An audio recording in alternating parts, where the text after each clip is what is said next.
Hello, my name is Nick Kyprianou. I am President and CEO of RiverRock Mortgage Investment Corporation.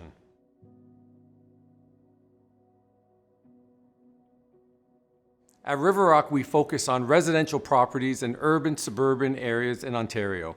They must be marketable, or highly marketable as we like to say.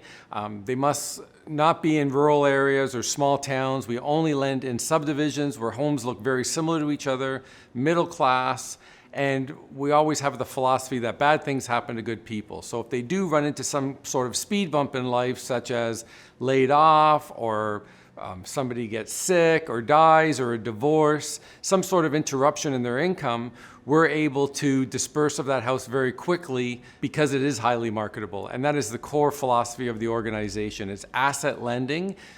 Just because somebody looks very strong when you do the loan, you always have to anticipate something going terribly wrong. And that comes into our exit strategy. So in every loan that we do, we underwrite our exit strategy into the loan. And if we don't see a clear path of exiting the loan, then we pass on the loan.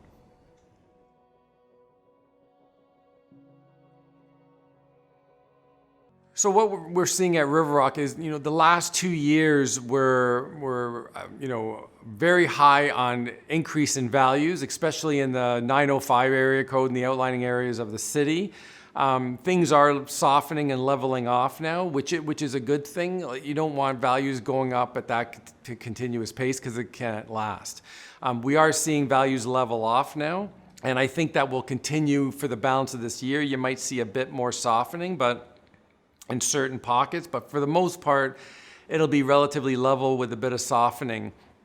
When you read now that people are saying values have dropped, what we're seeing is that people that purchased in January and February of 2022 was that it wasn't so much that values have dropped, is that these people that purchased in that window overpaid for their homes for multiple reasons. Fear of missing out, panicking because they knew rates were going up when we're trying to get in and lock in their rates before that happened.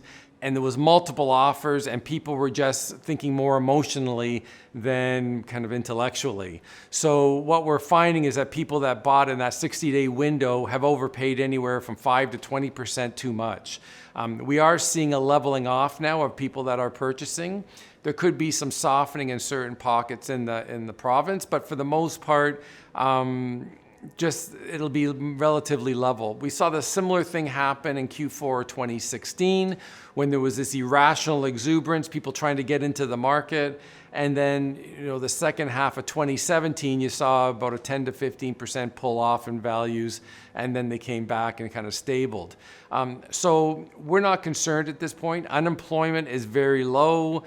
There's a tremendous amount of equity in people's homes still. There's a tremendous amount of savings, and you still have solid immigration coming to this country with good education, and they're coming with cash, and there's still an undersupply of housing. So we still think that the market is good. You're just not going to see these double-digit increases in values. You might only see a no increase in value for the balance of this year.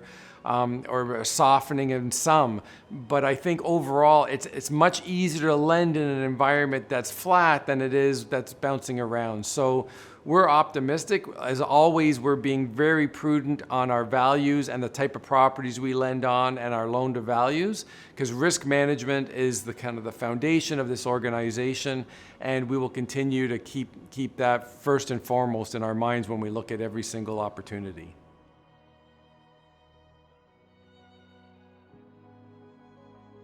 So managing risk at RiverRock is a very key ingredient to our success. One of the things that we do is when we get a deal in from a mortgage broker or direct, they must use one of the approved appraisers at RiverRock. The other thing is when the appraisal does come into us, we have a triple check methodology, which is a proprietary model that we've used to assess the value. So we don't always agree with the appraiser, even though they're our approved appraiser. If we don't agree, we'll go back to them. We've given the data that we've been able to obtain. If we don't agree, we agree to disagree, and we'll use our lower number. The key to the whole business success and risk management of this business is knowing the value of the home. Then before we approve any loan, we underwrite the exit strategy into the loan. So we know what all the friction costs are to disperse of a home if something does go wrong. And at that point, we re-underwrite the loan, factoring in all those numbers. If we see a clear path to getting out, we will then approve the loan. If not, we will either reduce the loan amount or just decline the loan. But exit strategy is key. Our philosophy always is bad things happen to good people, and if we don't see a clear path to getting out, we don't do the loan. And that's been the foundation of our success over the 8.5 years that we've been in business.